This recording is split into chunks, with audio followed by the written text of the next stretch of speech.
back to the channel. In this video, I'm going to be talking about DC's Batgirl on HBO Max. But before I get into it, please subscribe to the channel and ring that bell icon to be notified when I post new videos. Also, hit the thumbs up button if you like this video. Well, I'm going to go ahead and get into it. Recently, I've been looking at the HBO Max, the news on HBO Max's Batgirl movie with Leslie Grace and Brendan Fraser. And honestly, I was surprised that it got canceled, but not because of any political reasons or any, I don't care about any of that. When I was looking at this whole movie, I didn't honestly think that it was going to be made to begin with. I was surprised. I didn't even know it was a movie. I thought it was going to be like a live action series. Personally, I thought that was going to be the best direction for that kind of project. Nothing wrong with Batgirl having a lead role, but the problem is that you've barely had, like, DC has barely captured a Batman project that intertwines perfectly with Superman and Wonder Woman, aside from the Ben Affleck Batman, and even with that one, it had its flaws. So personally,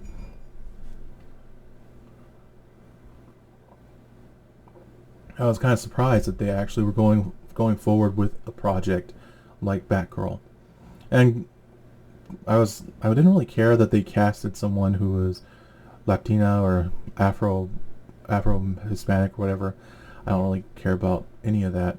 I was mostly concerned that they cast someone who maybe didn't really capture the character very well. From what I read about the test screenings on it, wasn't very good. It wasn't very positive. But personally, I don't care about that either. I wanted to see, if I was going to see Batgirl, I wanted it to be one that made sense according to the DC Universe story. Like, from what I understood, it was going to be tied to the Ben Affleck Batman. That would have made more sense to me. Especially with it being on HBO Max, I assumed that it would have, if it was not going to tie to the Titans universe, then it was going to tie to the Ben Affleck Batman in the Snyderverse. And so, when I saw this, I was kind of like, I was intrigued, but also kind of like, I was wondering, why on earth would they actually make this project a live-action movie? I would have preferred a live-action series. I mean, with the failure of the Batwoman series that came out on CW, I assumed that they needed to kind of, I guess, refresh that whole storyline. I mean, Batwoman is entirely different from Batgirl. That's the other thing, too, is that Batgirl is a redhead, and nothing against, like I said, nothing against someone who is black playing the role of character, but that is in DC Comics. But it is a bit weird to kind of recast, or to, I guess, cast someone who is not already, like, does not share the same appearance as the character from the comic books. Growing up, I always just wanted to see Batgirl as a ginger in the movies. Or not a ginger, sorry, a redhead or whatever. I wanted to see the classic Barbara Gordon displayed correctly in the movies or in a show, but generally speaking, I kind of wanted to see the Batgirl movie as a series, as a live-action series, focusing on her being more enamored with Batman, and, you know, I wanted to see a more precise adaptation of the Batgirl comics, where she accidentally becomes a vigilante and then chooses that path for herself anyway. And then having her, like, showing her she's not just some butch girl who can kick ass. Like, she is a girl who is, she was raised very traditionally. Her father's a cop, and although she didn't have a mother growing up, she was more soft. She was like a librarian. She had a very gentle demeanor until she's threatened, and that's when she is forced to fight, and that's when she becomes a vigilante, seeing all the injustice. And maybe they could have had where Batman's missing and she shows up, and at the end Batman arrives, and it should have been Ben Affleck Batman, or at least someone in the suit, but the same suit in the same universe. But they didn't do that, and obviously that's one of the things that's happening with DC as a whole, is that there's a lot of disjointed storytelling. You have different people telling different stories. You have the Matt Reeves Batman that just came out, or not just came out, but, you know, you have the Matt Reeves Batman, then you have, I mean, you can't confuse it with the Christopher Nolan Batman. I personally didn't like that one, but Many people did, and it's a very different story in that one. So you cannot even come close to connecting those two.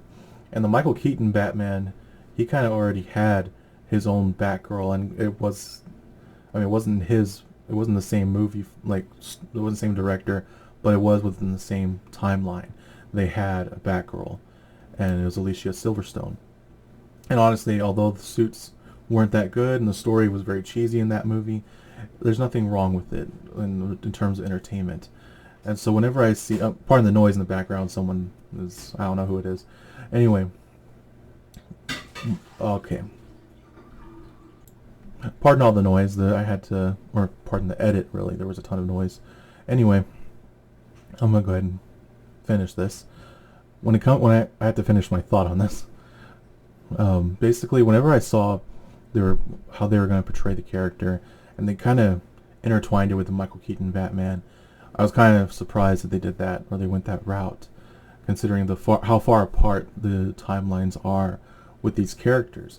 Batgirl, Barbara Gordon specifically, was already, like, I didn't picture her being like a replacement of, Batman Beyond. Like, she's not supposed to be like Batgirl Beyond. Like, she's not Terry McGinnis. That's not the same story.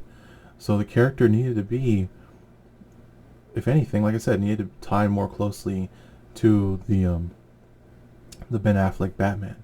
That particular storyline they've shown already in the Snyderverse.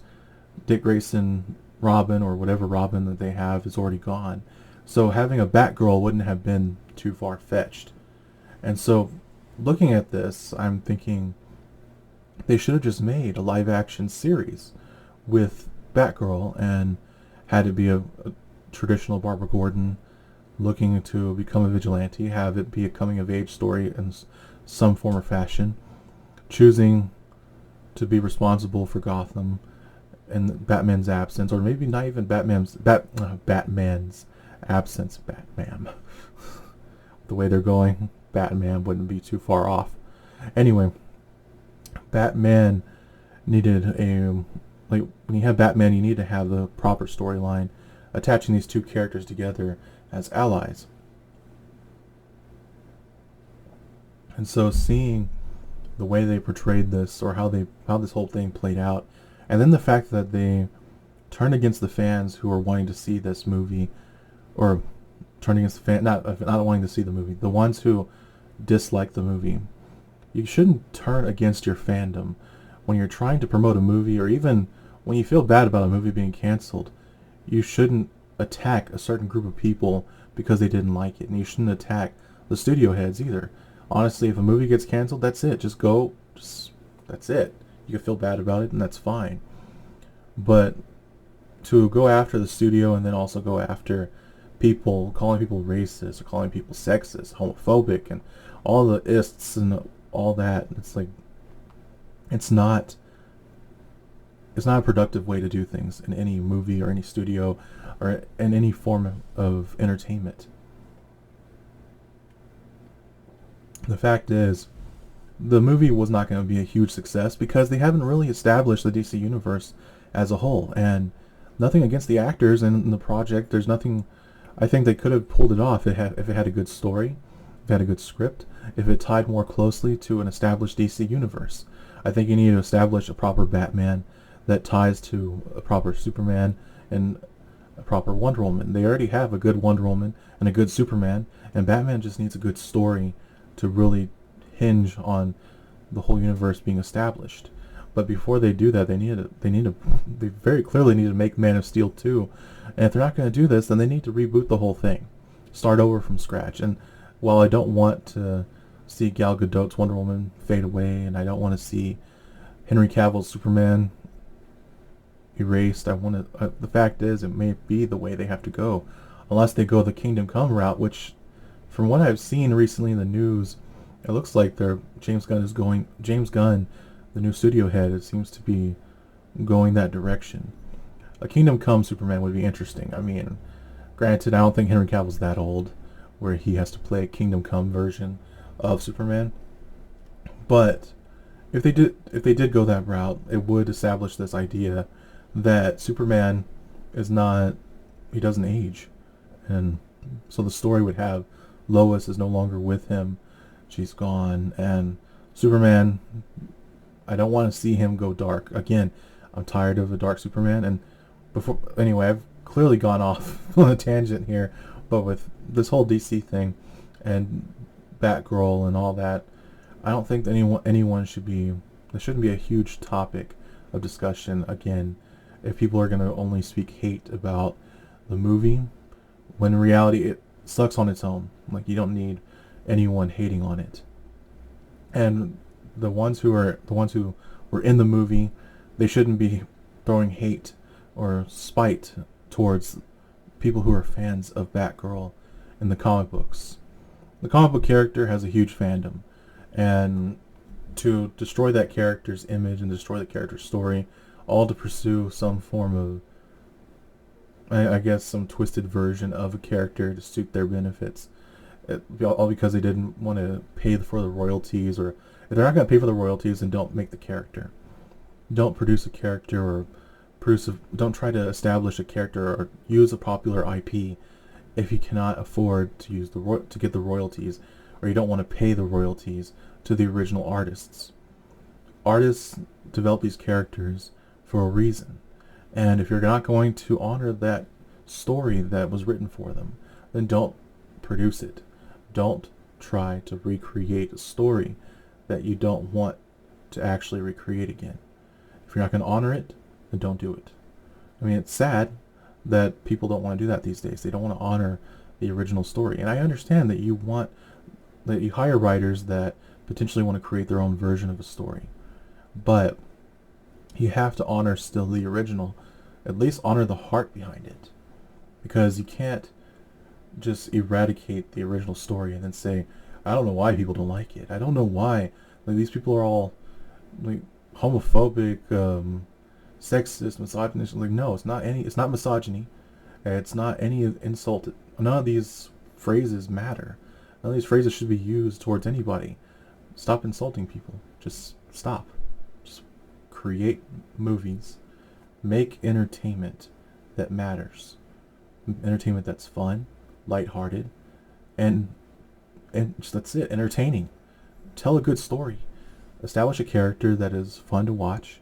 That, I mean, you can have drama, you can have action, you can have all these things. You can have a badass Batgirl. You can have a mysterious Batman. You can have a stoic Superman. You can have a wise Wonder Woman. You can have all these things without ruining the character, without ruining the core value of these characters and the core history of these characters. Honor it instead. Honor these projects, honor these movies, and honor the originals that you're trying to portray in a movie or a show. Anyway, I clearly went off on a tangent and my eye twitched. Well, that's all I'm going to talk about for today. Thank you for watching, and hit the thumbs up button if you like this video, and please subscribe to help this channel grow. Thank you. Goodbye, and I'll see you next time.